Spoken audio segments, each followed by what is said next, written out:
और कुलदीप बिश्नोई ने जिस तरीके की बात कही, मैं मेरे से बड़ा गुंडा कोई नहीं। मैं तो बहुत पहले कहता था ये गुंडों का परिवार है, लोग समझ नहीं पाए, इनके साथी गुंडे हैं। उसके बाद ये हमारी अनुराधा बाली थी, उनके साथ ऐसा हुआ।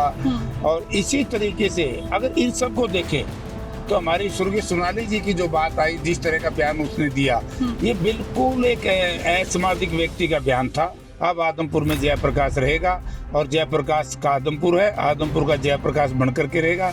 और किसी भी व्यक्ति ने यदि किसी दलित पर, पिछड़े पर, गरीब आदमी पर इस तरह का अनैतिक व्यवहार करने का प्रयास किया तो उसका खामियाजा उनको भुगतना पड़ेगा। अब आदमपुर में जयप्रकाश रहेगा, जयप्रकाश का आदमपुर है और आदमपुर का जयप्रकाश बनकर रहेगा। ये बयान आदमपुर उपचुनाव में कांग्रेस कैंडिडेट रहे जयप्रकाश उर्फ जेपी ने मंडी आदमपुर के गांव खैरमपुर के धरने पर पहुंच कर दिया। बता दें, यहाँ स्कूल बचाओ शिक्षा बचाओ कमेटी की ओर से शिक्षकों की कमी को लेकर राज्य के कन्या प्राथमिक पाठशाला के बाहर धरना जारी है। यहाँ भव्य बिश्नोई के विजय जुलूस के बाद धरना दे रहे ग्रामीणों के टेंट में आग लगा दी गई थी, जिसको लेकर ग्रामीणों में खासा गुस्सा देखा गया। तो वहीं धरने पर बुधवार शाम को जयप्रकाश जेपी पहुंचे। इस दौरान उन्होंने कुलदीप बिश्नोई के कुनबे को गुंडों का परिवार तक बता दिया। आपको सुनाते हैं इस दौरान जयप्रकाश जेपी ने क्या कुछ कहा। इस तरह का घिनौना कार्य जी कुलदीप बिश्नोई ने, उसके कार्यकर्ताओं ने, उसके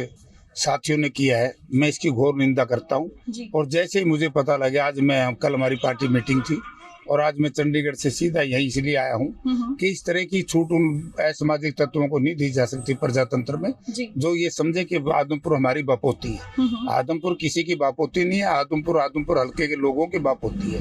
अगर चंद लोग ये चाहें कि हम इस इलाके के मालिक बन गए या हमारा गढ़ है, आपने देख लिया होगा जिस गांव में आप खड़े हो, इस गांव में पहली बार 54 साल में कांग्रेस पार्टी जीती है। अब यहाँ के लोगों ने निर्णय ले लिया, इस गढ़ को उखाड़ फेंकेंगे और ये जो बाड़ू रेत के ऊपर महल बड़ा है, इसको धराशायी करने का काम करेंगे। और मैं उन साथियों से चेताना चाहता हूँ, विशेष तौर से कुलदीप बिश्नोई को, कि कुलदीप बिश्नोई जब कांग्रेस में था तो बड़ी बड़ी बात करता था, आज वो सारी बातें भूल गया। मुख्यमंत्री की उम्मीदवारी भी छोड़ दी, हरियाणा प्रदेश का नेतृत्व करना भी छोड़ दिया। नहीं, कांग्रेस पार्टी तो इसको मुद्दा बना ही रही है। देखिए, भीमराव अंबेडकर साहब ने, बाबा साहब ने कहा था कि शिक्षित बनो और संगठित रहो। आदमपुर के दलित समाज के लोगों ने भीमराव अंबेडकर जी की बात को स्वीकारा कि यहाँ पर 44% वोट हमें मिली है कांग्रेस पार्टी को। ये 2014 के बाद इस तरह की पहला मौका है जब कांग्रेस पार्टी ने इतना भारी बहुमत मिला है दलित समाज का और पिछड़े वर्ग का। तो ये इसीलिए आज बुखलाहट है कुलदीप बिश्नोई में और उसकी पार्टी, उसके साथियों में, पार्टी में नहीं, उसके साथियों में।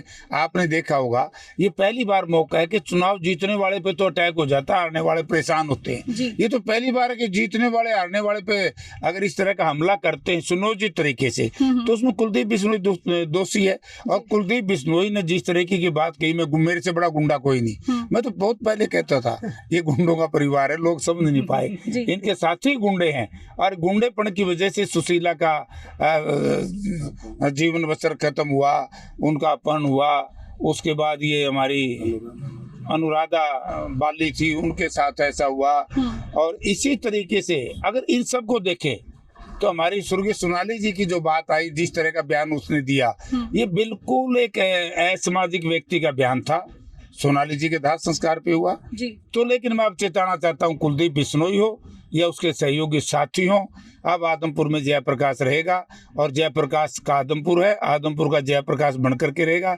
और किसी भी व्यक्ति ने यदि किसी दलित पर, पिछड़े पर, गरीब आदमी पर इस तरह का अनैतिक व्यवहार करने का प्रयास किया तो उसका खामियाजा उनको भुगतना पड़ेगा। तो वहीं जयप्रकाश ने 50,000 से ज्यादा वोट देने पर आदमपुर की जनता का आभार जताते हुए कहा कि वे आदमपुर की जनता का एहसान जिंदगी भर नहीं भूलेंगे। उन्होंने कहा कि 56 साल में पहली बार गांव खैरमपुर के मतदाताओं ने भजनलाल परिवार के खिलाफ मतदान करके उनकी गढ़ की चूल्हे हिला दी। बाकी कसर साल 2024 में निकाल देंगे। हरियाणा तक के लिए खबर भेजी है हिसार से संवाददाता प्रवीण कुमार ने। आपका जयप्रकाश जेपी के बयानों के बारे में क्या सोचना है, राय जरूर रखें। साथ ही चौगरदे की खबरों के लिए बने रहिए हरियाणा तक के साथ।